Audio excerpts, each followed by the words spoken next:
आज हम पढ़ेंगे विशेषण।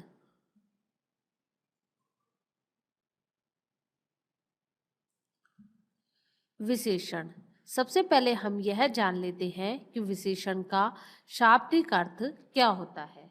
विशेषण का शाब्दिक अर्थ होता है विशेषता उत्पन्न करने वाला, अर्थात जिन शब्दों के द्वारा संज्ञा और सर्वनाम शब्दों की विशेषता बताई जाती है या प्रकट की जाती है, उन शब्दों को हम विशेषण कहते हैं।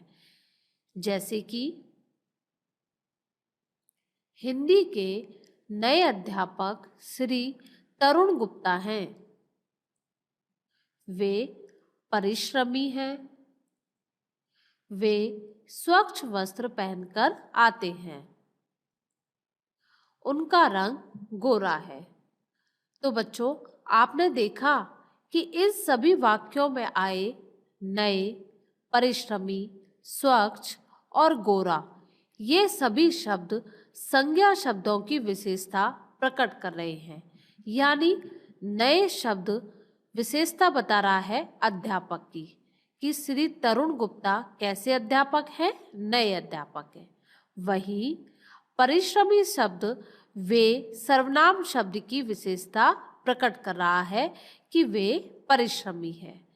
यही स्वच्छ शब्द वस्त्र की विशेषता बता रहा है कि वे स्वच्छ वस्त्र पहनकर आते हैं। यहीं पर गोरा रंग भी अध्यापक की विशेषता बता रहा है कि वे गोरे हैं, यानी वह बता रहा है कि उनका रंग गोरा है। तो इस प्रकार से हमने देखा कि ये सभी शब्द संज्ञा शब्दों की विशेषता बता रहे हैं। तो इस प्रकार से हमने जाना कि संज्ञा और सर्वनाम शब्दों की विशेषता प्रकट करने वाले शब्दों को हम विशेषण कहते हैं। तो विशेषण की परिभाषा इस प्रकार से होगी कि संज्ञा और सर्वनाम शब्दों की विशेषता बतलाने वाले शब्दों को हम विशेषण कहते हैं। अब हम पढ़ेंगे विशेष्य के विषय में। बच्चों, विशेष्य वह होता है या उसे कहते हैं जो विशेषण शब्द जिस संज्ञा और सर्वनाम की विशेषता बताता है, उसे हम विशेष्य कहते हैं। अब हम पढ़ेंगे विशेष्य के विषय में। विशेष्य वह होता है जो या फिर जिस संज्ञा और सर्वनाम की विशेषता बताई जाती है, उसे हम विशेष्य कहते हैं। तो विशेष्य की परिभाषा होगी कि जिस संज्ञा या सर्वनाम शब्द की विशेषता बताई जाती है, उसे हम विशेष्य कहते हैं। जैसे कि राधा सुंदर है। तो बच्चों, आपने देखा इस वाक्य में जो विशेषता बतलाई जा रही है, वह बतलाई जा रही है राधा की। और राधा क्या है? एक संज्ञा शब्द है और उसकी विशेषता है कि वह सुंदर है। तो यहाँ पे राधा हो गया विशेष्य और विशेषण हो गया सुंदर। क्योंकि जैसा कि हमने परिभाषा में पढ़ा था कि जिस संज्ञा या सर्वनाम शब्द की विशेषता बताई जाती है, उसे हम विशेष्य कहते हैं।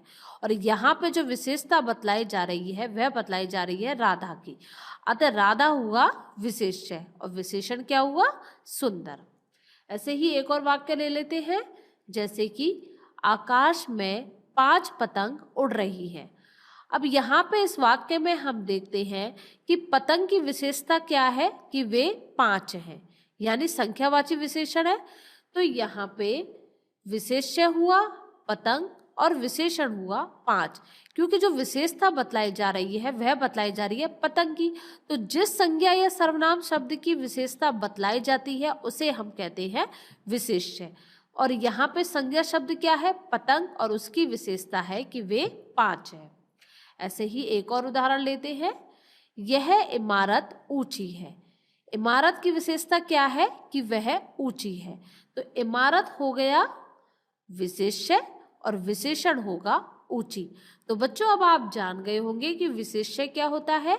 जिस संज्ञा और सर्वनाम शब्द की विशेषता बतलाई जाती है, उस संज्ञा या सर्वनाम शब्द को हम विशेष्य कहते हैं। अब हम पढ़ेंगे प्रविशेषण के विषय में।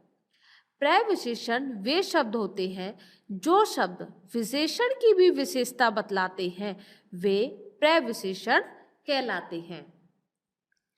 तो प्रविशेषण की परिभाषा इस प्रकार से होगी कि विशेषण शब्दों की विशेषता प्रकट करने वाले विशेषणों को हम प्रविशेषण कहते हैं। विशेषण शब्दों की विशेषता प्रकट करने वाले अर्थात जो शब्द विशेषण की भी विशेषता बतलाते हैं, या विशेषण शब्द कौन सा होता है?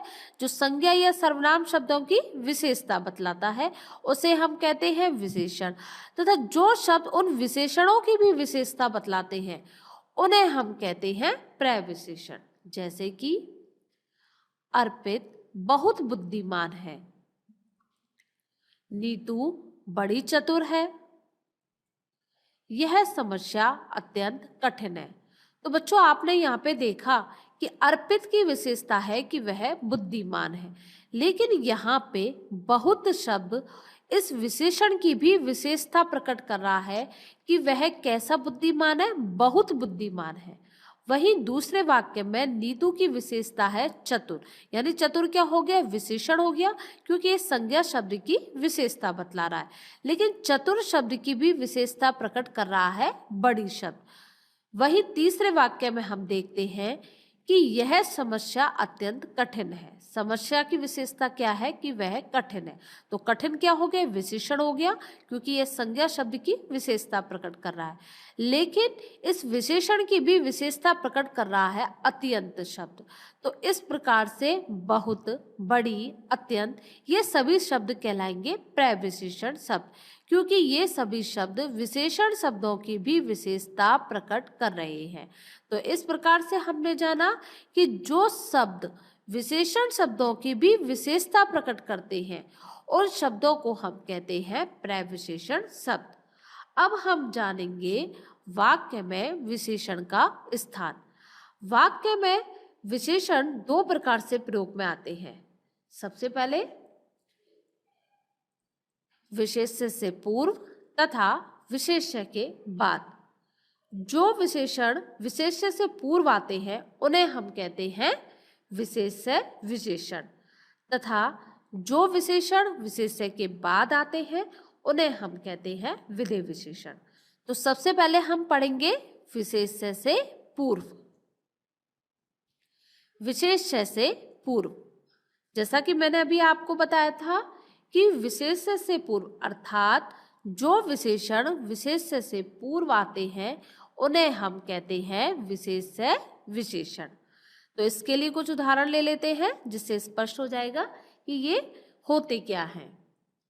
जैसे कि लाल वस्त्र, सुंदर लड़की, ऊंचा पहाड़।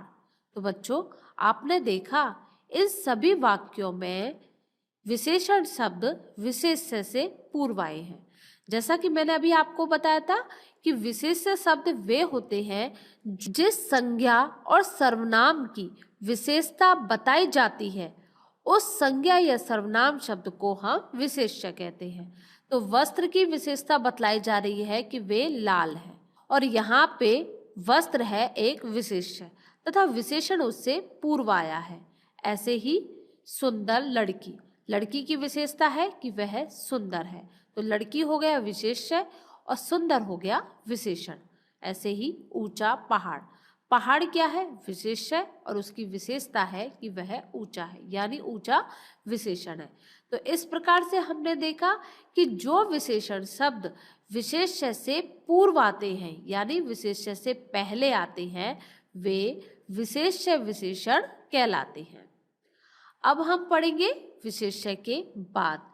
जैसा कि मैंने अभी आपको बताया था कि जो विशेषण शब्द विशेष्य के बाद आते हैं उन्हें हम कहते हैं विधेय विशेषण। जैसे कि यह लड़की अच्छी है। तो बच्चों आपने देखा कि इस वाक्य में लड़की की विशेषता है कि वह अच्छी है। तो लड़की क्या हुआ? विशेष्य, क्योंकि इसकी विशेषता बतलाई जा रही है। यह एक संज्ञा शब्द है, वही अच्छी है इसका विशेषण। तो यहाँ पर विशेष्य के बाद विशेषण आया है, इसीलिए यह कहलाएगा विधेय विशेषण। तो इस प्रकार से लड़की शब्द हुआ विशेष्य और अच्छी हुआ विशेषण। तो यह हो गया विधेय विशेषण। ऐसे ही एक और वाक्य लेते हैं, जैसे कि यह बालक ईमानदार है। तो इस वाक्य में आपने देखा कि बालक की विशेषता क्या है कि वह ईमानदार है। तो इस वाक्य में बालक होगा विशेष्य तथा विशेषण होगा ईमानदार। तो यह कहलाएगा विधेय विशेषण। तो इस प्रकार से अब आप जान गए होंगे कि जो विशेषण विशेष्य के बाद आते हैं वे कहलाते हैं विधेय विशेषण, और जो विशेषण विशेष्य से पूर्व आते हैं, पूर्व यानी पहले आते हैं, वे कहलाते हैं विशेष्य विशेषण। तो आज हमने अपने इस वीडियो के अंतर्गत जाना कि विशेषण क्या होते हैं। जो शब्द संज्ञा और सर्वनाम शब्दों की विशेषता प्रकट करते हैं उन्हें हम कहते हैं विशेषण। फिर हमने जाना विशेष्य तथा जिस संज्ञा या सर्वनाम शब्द की विशेषता बताई जाती है उसे हम कहते हैं विशेष्य। फिर हमने जाना प्रविशेषण।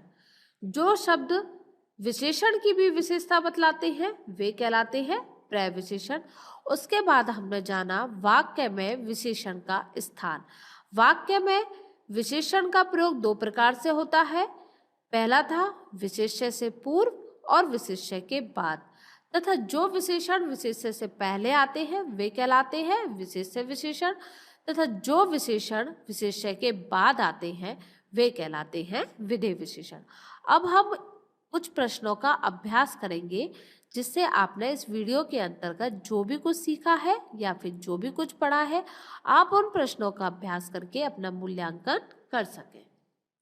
तो पहला प्रश्न है, विशेषण किसे कहते हैं? व्यक्ति, वस्तु आदि के नाम को, या फिर संज्ञा के स्थान पर प्रयुक्त शब्दों को, या फिर जिस शब्द के द्वारा विशेषता बताई जाए या जिसकी विशेषता बताई जाए। आपने इसका उत्तर सोच लिया होगा। इसका सही उत्तर है जिस शब्द के द्वारा विशेषता बतलाई जाती है उसे हम कहते हैं विशेषण। अगला प्रश्न है, विशेषण शब्दों की विशेषता प्रकट करने वाले शब्दों को क्या कहते हैं? विशेषण, विशेष्य या फिर प्रविशेषण या सार्वनामिक विशेषण। इसका सही उत्तर है प्रविशेषण। यानी जो शब्द विशेषण शब्दों की विशेषता प्रकट करते हैं उन्हें हम प्रविशेषण कहते हैं, या फिर जो शब्द विशेषण की भी विशेषता बतलाते हैं उन्हें हम प्रविशेषण कहते हैं। अगला प्रश्न है, जिस शब्द की विशेषता बताई जाती है उसे कहते हैं विशेष्य, प्रविशेषण, विशेषण या फिर इनमें से कोई नहीं। इसका सही उत्तर है विशेष्य, कि जिस शब्द की विशेषता बतलाई जाती है उसे हम विशेष्य कहते हैं। अगला प्रश्न है, विशेष्य से पहले विशेषण के आने पर उसे क्या कहते हैं? प्रविशेषण, विधेय विशेषण, पूर्व विशेष्य या फिर विशेष्य विशेषण। आपने इसका उत्तर सोच लिया होगा। इसका सही उत्तर है विशेष्य विशेषण, कि विशेष्य से पहले विशेषण के आने पर उसे हम विशेष्य विशेषण कहते हैं। अगला प्रश्न है, विशेष्य के बाद विशेषण के आने पर उसे क्या कहते हैं? प्रविशेषण, विशेष्य विशेषण, विधेय विशेषण या फिर पूर्व विशेष्य। इसका सही उत्तर है विधेय विशेषण। विशेष्य के बाद विशेषण के आने पर उसे हम विधेय विशेषण कहते हैं।